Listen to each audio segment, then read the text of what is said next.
Bueno, abrimos una nueva edición de Café Financiero con toda la información necesaria para manejar mejor tu dinero.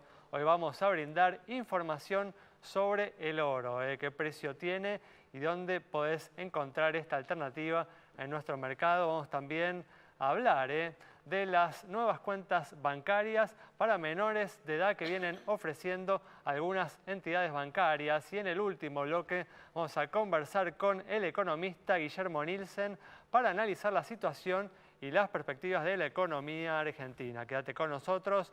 Tras el siguiente intervalo vamos a regresar con todos estos temas y vamos a responder a todas tus consultas.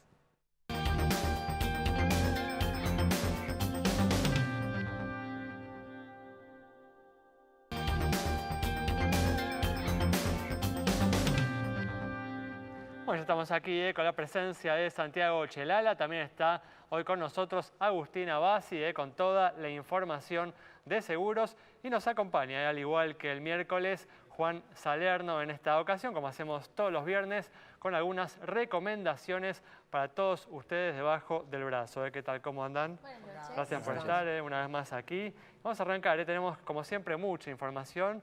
Vamos a comenzar repasando un informe que publicó días atrás el CESBI sobre el robo de vehículos en el 2018. Agus, ¿cuáles fueron las principales conclusiones de este informe? Son los datos que otorga el CESBI y corresponden a enero del 2018 hasta diciembre del 2018, un relevamiento que se hace todos los años. Y antes de ir a los vehículos más robados del 2018, me interesa destacar algunos puntos preliminares. Por ejemplo, cómo ha bajado el robo de vehículos desde el 2014, cuando tuvo su punto más alto. Miren, en el 2014, según el CESBI, se robaban 159 autos asegurados cada 100.000 habitantes. En el 2018 ese número llega a los 113. Pero además es interesante la torta. ¿Cómo se distribuye este robo de vehículos? El primer lugar está para Gran Buenos Aires, donde suceden el 59.7% de los casos. A Gran Buenos Aires se le suma o le sigue el interior del país, con un 27.1% de los casos. Y en tercer lugar, Capital Federal, donde suceden el 13.3% de los robos de autos, robo de vehículos. Eso en cuanto a los números. Ahora sí, vamos a los datos que nos ofrece el CESBI todos los años, que es cuáles son los vehículos más robados al día de hoy. Lo vemos en pantalla entonces. El Volkswagen Gol en un 7.7% de los casos de robos de vehículos que está involucrado, seguido por el Chevrolet Corsa, 5.4%, Fiat Palio, 2.9%, también entre los tres más elegidos a la hora de ser sustraídos. Renault Kangoo, 2.9%, Fiat Uno, 2.8%, muy cerquita el Renault Clio, 2.7%, Fiat Siena, 2.4%, Volkswagen Surán, 2.2%, y en el puesto 9 y puesto 10 tenemos con 2.1% de los casos el Peugeot 206 y Ford EcoSport. Esto es los datos otorgados por CESBI, entonces, en cuanto al robo de vehículos. Y para finalizar, quiero invitarlos y recordarles. El 24 de abril se va a estar realizando el primer Congreso de Seguros, donde se van a reunir los principales referentes de la escena local e internacional en Paraná de Entre Ríos. Va a haber una alta convocatoria a la que pueden acercarse, y además hacerles acordar que en nuestras redes sociales, en Facebook, Café Financiero, estamos haciendo un sorteo. Va a haber 5 ganadores. Tienen tiempo hasta el 22 de abril para anotarse. Muy bien, le cambiamos de tema y vamos a brindar ahora información sobre el oro. Cuáles son las entidades en donde podés conseguir este metal y cuál es su precio. Así es, primero recordarle al público en general que aquellos que crean que puede venir un vendaval tanto interno como en los mercados internacionales, el oro siempre fue un activo de refugio para cuidarse de tormentas financieras. Hay dos maneras de comprar oro, las más fáciles en Argentina. Vamos a ver en primer lugar cuánto cuesta el lingote de 5 gramos, una de las modalidades más vendidas. Fíjense, Banco Ciudad, $210, el precio más barato por este lingote de 5 gramos. Le sigue Honestur, $236, Magitur, $238, Cambio Alpe, $239, Banco Piano, por supuesto, $241, Maxinta, $244 y Trascambio, $252, de 210 a 252. La otra manera de comprarlo es el famoso mexicano de oro, las monedas emitidas por el país hermano latinoamericano, México, justamente, que también pueden comprarse aquí en Buenos Aires. Vamos a ver cuál es el precio en las diferentes entidades.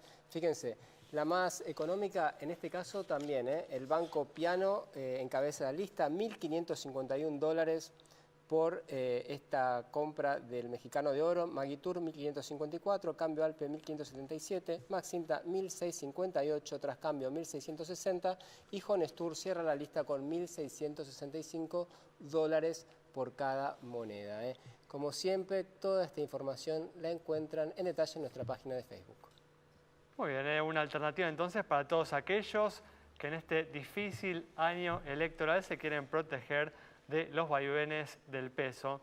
Ya que estamos hablando, ¿no?, de alternativas para protegerse de los vaivenes del peso y para colocar nuestro dinero a lo largo de este 2019, vamos a abrir esta sección que todos los viernes dedicamos a aquellos que tienen algún ahorro y que están analizando cómo invertirlo.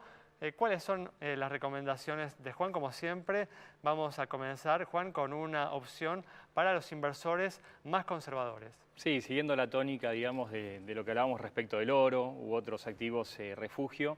En Compass administramos un fondo hace casi 20 años que se llama Compass Renta Fija. Es un fondo 100% en dólares que invierte 100% de su patrimonio fuera de Argentina, con lo cual elige los mejores créditos latinoamericanos y también un porcentaje de bonos del Tesoro americano. Y en todos estos 20 años el fondo tuvo un promedio de rentabilidad de 5,5% en dólares. ¿Y invierte en títulos de deuda o elige también acciones? En este caso, como tiene un perfil muy conservador, es solamente títulos de deuda.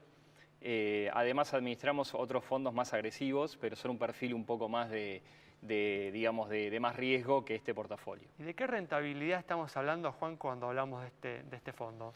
Bueno, hoy las tasas globales son extremadamente bajas en el mundo, pero el objetivo del fondo es tener una rentabilidad promedio de 100 puntos o 200 puntos por encima del bono del Tesoro americano. Hoy estamos hablando de tasas de rentabilidad anual entre el 4 y el 5% en dólares. Bueno, no está mal, ¿no? Para ser una herramienta conservadora es una rentabilidad bastante atractiva, ¿no? Totalmente, totalmente. Y además la volatilidad del fondo es del 1% anual, con lo cual entre el 4 y el 5% estamos hablando de un sesgo tanto al alza o a la baja del 1% anual, con lo cual es un objetivo de retorno conservador y con bastante baja volatilidad. ¿Para qué tipo de inversor le recomendás esto, Juan? Bueno, hoy tenemos de todo tipo de inversores, no solamente institucionales, como compañías de seguros, empresas, sino también muchos individuos que en vez de buscar un plazo fijo en dólares, con una tasa incluso por debajo y que invierten en Argentina, buscan diversificar su portafolio de inversiones. Con lo cual, una persona física la verdad que es muy accesible porque desde 1.000 pesos o $1.000 puede acceder a este tipo de portafolio que invierte fuera de Argentina. Bueno, Juan, y para ir cerrando, teniendo en cuenta, ¿no?, las medidas que tomó el gobierno esta semana, que le están poniendo, ¿no?, cierta previsibilidad a lo que puede suceder con el dólar, si bien obviamente nada es definitivo. ¿Estás viendo, te está gustando alguna alternativa en pesos? A nosotros el mercado de acciones en Argentina lo estamos mirando muy de cerca. Tenemos un fondo que invierte en activos argentinos de renta variable. Y la realidad es que, como no sabemos todavía cuál va a ser el resultado electoral, estamos siendo cautelosos en recomendaciones más arriesgadas. Pero en el caso de que tengamos buenas noticias por el lado político o económico, creo que el mercado de acciones en Argentina está muy castigado. En el 2018 cayó casi 70% en dólares, con lo cual tenemos un nivel o una potencialidad muy interesante, ¿no? Así que en el caso de ser más constructivos... Para los inversores más atrevidos, les recomendás colocarse entonces en un fondo en acciones. En acciones argentinas. En, ¿no?, acciones argentinas. Además administramos fondos de acciones brasileras o latinoamericanas, pero hoy teniendo en cuenta que Argentina está muy castigada y también hay un tema que quizá pasa por otro lado, pero es la incorporación de Argentina como mercado emergente. Vamos a tener una demanda potencial de inversores globales de activos argentinos de renta variable. De todas formas, este es un fondo para aquellos que creen que en las elecciones de este año no se va a imponer una alternativa populista. Exactamente, ¿no? Exactamente. Muy bien, perfecto. Bueno, con estas recomendaciones de Juan Salerno cerramos este bloque. Quédate con nosotros. Al regreso vamos a estar entrando en detalle en un producto financiero.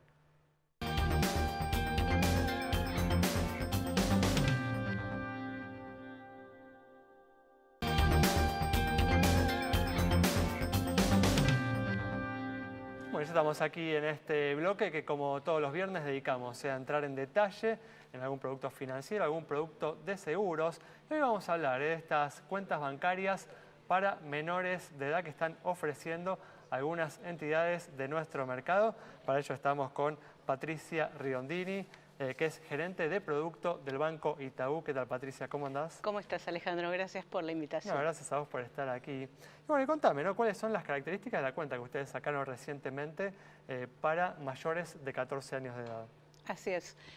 Bueno, nace como una necesidad de nuestros clientes, pero en realidad de todos los padres, ¿no? Que es cómo empezar a acompañar a los hijos en el uso responsable del dinero. Es una solución donde el padre puede abrir una cuenta para su hijo y puede darle ciertas responsabilidades, pero también tiene la posibilidad de ir controlando y acompañándolo en cómo va haciendo uso de ese dinero, ¿verdad? Ahora empecemos por lo primero, ¿no? ¿Qué pasos se tienen que hacer para abrir esta cuenta?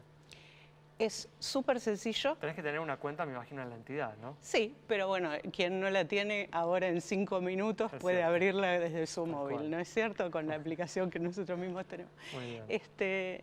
El padre desde su home banking, sin necesidad de ir al banco y con pasos súper sencillos, puede datos mínimos, carga en su home banking y con eso ya se abre la cuenta a nombre del hijo. El padre figura como segundo titular de la cuenta. Muy bien, muy sencillo. Muy sencillo. El hijo recibe su tarjeta de débito, Claro.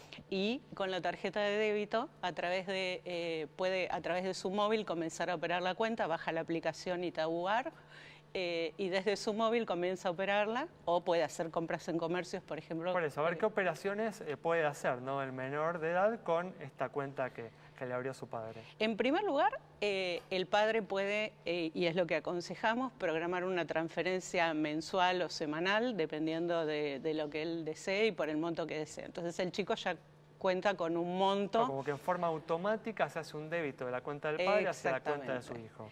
Entonces ya el chico tiene una cantidad que es la que puede comenzar a gastar, digamos, en sus gastos corrientes. Entonces, con la tarjeta de débito puede hacer compras en comercios, con una aplicación que se llama Itaú Key puede asociar CBUs a sus contactos de WhatsApp y puede transferir a sus amigos mientras está chateando. Mirá vos. Que bueno, es algo que los adolescentes totalmente usan dentro de su vida diaria, ¿verdad? Alquilan una cancha de fútbol, uno paga la cancha y después el resto le puede hacer transferencias. O van a una confitería, la gaseosa, y después se reparten el gasto. Por WhatsApp hace la transferencia. Exactamente. En el medio del chat, digamos, con un botón, dice, bueno, ahora voy a transferirte y transfiere. En el caso también que necesite, puede hacer extracciones por cajero automático, o una cosa que los padres también tratan de enseñar a sus hijos es, por ejemplo, le dicen que paguen el celular, y entonces se acostumbran a tener un vencimiento y a poder, digamos, como ser responsables. Del dinero, exactamente. Contame, ¿no? ¿Cuáles considerás que son, ¿no?, los beneficios que ofrece esta cuenta tanto a padres como a hijos? Mira, yo creo que lo más importante de la cuenta, más allá de que tiene promociones en heladerías o en los cines para que los chicos empiecen a querer usar la tarjeta de débito para pagar, creo que lo más importante es que el padre puede acompañar desde su home banking, que puede ver cómo gasta el chico el dinero y empezar a enseñarle en ese uso. Y además que, bueno, no usa efectivo, ¿no? No le estás dando una remesa de efectivo y el chico anda con dinero por la calle, con los problemas de inseguridad que hay. Tal cual. Muy bien, clarísimo. Bueno, muchas gracias, Patricia. Bueno, Alejandro, un gusto. Muy bien, cerramos así este bloque presentando estas cuentas bancarias disponibles para los menores de edad. Quédate con nosotros. Al regreso vamos a estar dialogando con el economista Guillermo Nielsen.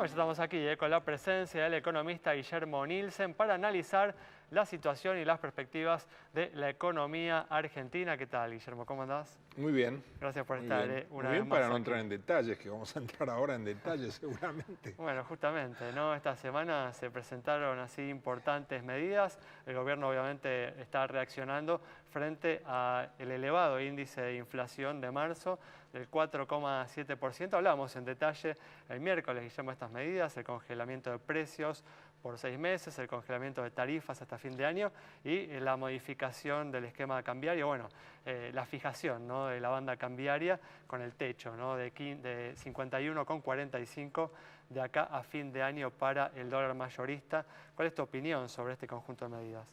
A mí me parecen un conjunto de medidas que se dedican a tratar de domesticar algunas consecuencias, pero que no van a las causas del problema. El gobierno está haciendo un esfuerzo muy grande por moderar el corto plazo a costa de complicar el largo plazo. Un problema de Argentina habitual, ¿no? Exactamente. Pensábamos que Cambiemos venía a renovar la política y en realidad lo que está haciendo es lo que tradicionalmente se ha hecho en materia política. Hay que ganar las elecciones a como sea y el día después veremos, qué sé yo. Esa es la sensación que deja. De todas formas, bueno, estamos hablando, ¿no? Me imagino que te estás refiriendo, por ejemplo, al tema fiscal, ¿no? Me estoy refiriendo, en lo fiscal hay muy malas noticias, porque yo no he escuchado, ustedes a lo mejor ya han escuchado estos días, un análisis del costo fiscal de todas las medidas. El costo fiscal bien medido, ¿no es cierto? Porque hay muchas cosas que se las hacen pagar ANSES, en fin. Yo estimo a mano levantada y sin pretendiendo tener la super precisión, estimo que vamos a un déficit este año de 1,5 del PBI. Primario. El primario del 1,5 del PBI, cuando todo el compromiso era déficit cero, ¿no es cierto? Y bueno, la verdad que no hay razones. Acá se han cortado los subsidios, con lo cual esa factura alguien la tiene que pagar.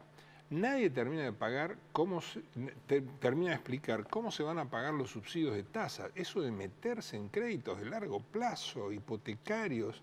Es un número que queda lejos, ¿no?, del objetivo que se había acordado con el fondo, que era de un déficit fiscal primario cero, ¿no? Claro. Pero al mismo tiempo no deja de ser una mejora de más de un punto porcentual del PBI en un año electoral, ¿no? Algo que en Argentina no dejaría de ser meritorio. ¿En qué sentido? ¿Vos pensás que el PBI crece este año? No, digo que el déficit del año pasado, ¿no? En el 2018 fue del 2,6, 2,7% del PBI, ¿no? Les digo cuál es la inquietud profesional que tengo. La Argentina de hoy está en una situación muy parecida a el preludio del lanzamiento de la convertibilidad o al preludio del lanzamiento del Plan Austral. Tenemos un problema muy serio con la moneda. El peso es totalmente disfuncional para sacar al país de la recesión y para llevar el país a la estabilidad. Entonces necesitamos un cambio del régimen monetario. Guillermo, estos episodios que vos mencionaste también eran los preludios de hiperinflaciones muy altas o inflaciones muy altas. ¿Pensás que hay un riesgo así en la Argentina? Sí, lo hay. Lo hay sobre todo porque no hay nada que retenga a los argentinos al peso. Bueno, una tasa de 60% es lo único por ahora, ¿no? Sí, pero nadie confía en el techo de la banda cambiaria. Nadie confía que esto va a estar... También hay un plan monetario muy riguroso, ¿no, Guillermo? No es tan riguroso. El problema es que no es tan riguroso, porque en realidad se habla de déficit cero, pero el gran motor equivalente a la base monetaria son las LELIQ. Las LELIQ son promesas de emisión, de mayor emisión futura, pero no futura adentro de 3 años, no.